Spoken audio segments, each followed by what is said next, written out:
You're talking about a substance that's 100 times more powerful than morphine. With that in mind, this will kill you. Over the past few weeks, Gulfport police say they have seized multiple blue pills marked with A215. That imprint suggests the pills are 30 milligram oxycodone, but DEA lab results show them to actually be fentanyl tablets with absolutely no traces of oxycodone at all. This type of counterfeit pill activity makes the illegal drug trade especially dangerous. Police and the DEA are working to find out where the drugs are coming from. Online sources showed me that illegal pill manufacturing has been an ongoing issue in parts of the country like the West Coast, the Northeast, and Midwest. We've seen it in other parts of the country. There's been some large seizures out west, and the seizures are making their way this way.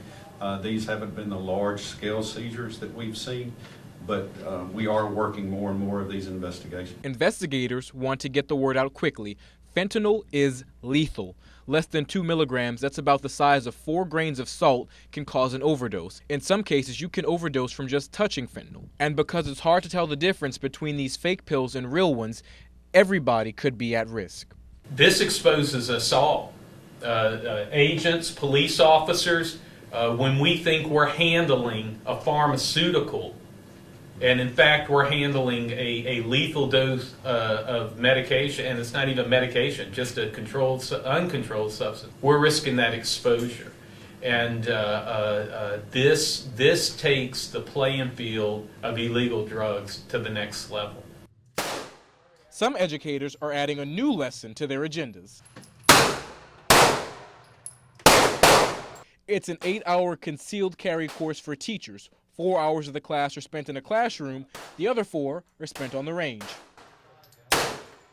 And it teaches all the legalities of carrying a weapon concealed, where you can carry it, how you can use it, when you can apply deadly force, all that kind of stuff. In the weeks following the Parkland school shooting in Florida, there's been heavy talk about stricter gun laws and whether or not teachers should be armed. We're not teaching these teachers to go run down a guy and shoot him, okay? We're teaching them to be the last line of defense for potentially themselves and their kids. Roger Kaplinger, the owner of the Gun Ho shooting range in Pass Christian, says training teachers and other workers could stop more school shootings from happening.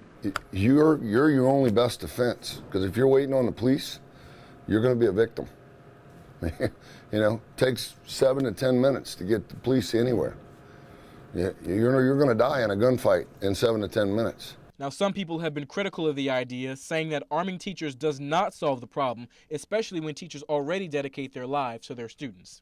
Teachers have enough to do without having to worry about this.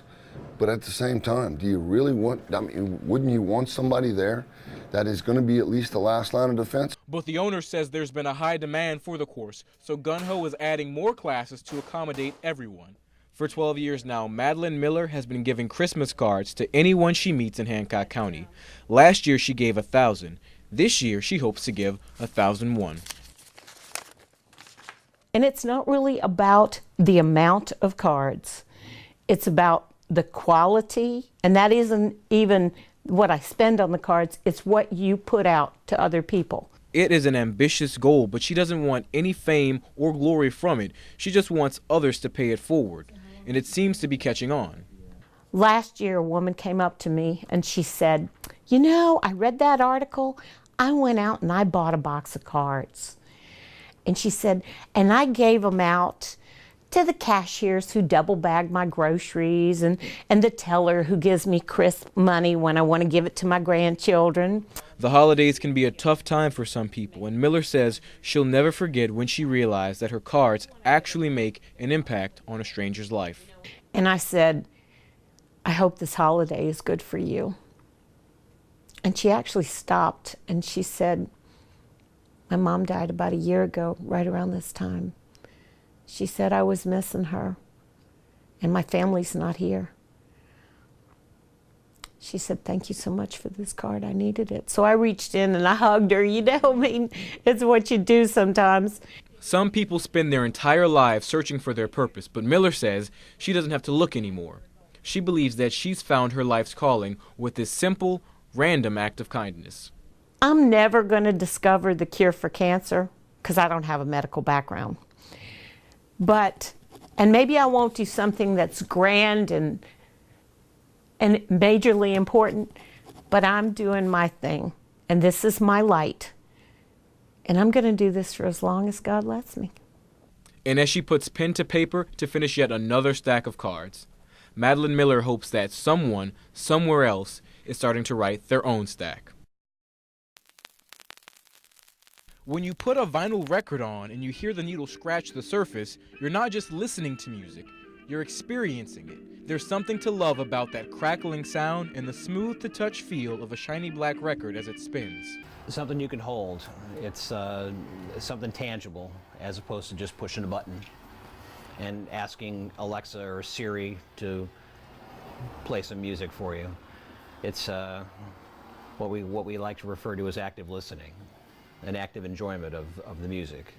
Up until the rise of streaming services, vinyl records, cassette tapes, and CDs were the only way to listen to music, and many thought that as we moved to a world of digital downloads, physical forms of music would become obsolete. But that's not the case, especially for millennials and Generation Z. I mostly prefer analog music because, for each generation, there's different ways of recording music. For this generation, it's mostly about beats and rap and all that stuff, and I appreciate that. But I feel like, just like what the owner said about nostalgia, that clicks with me more. Music stores still appeal to Joshua Datwin. Downloading albums may be fast and convenient, but he also prefers digging through crates to find new buried treasure. You know, every week I switch it up, so it's good that there's a local store like this to help me branch out even further. The people that want you to believe that vinyl records and CDs are on their way out are the ones that stand to make money from digital downloads and streaming. CDs and records and tapes are never going to go away. As long as people want music, they want a way to get it. So you might want to dust off those old LPs in your attic and give them some playtime, because it's the cool thing to do.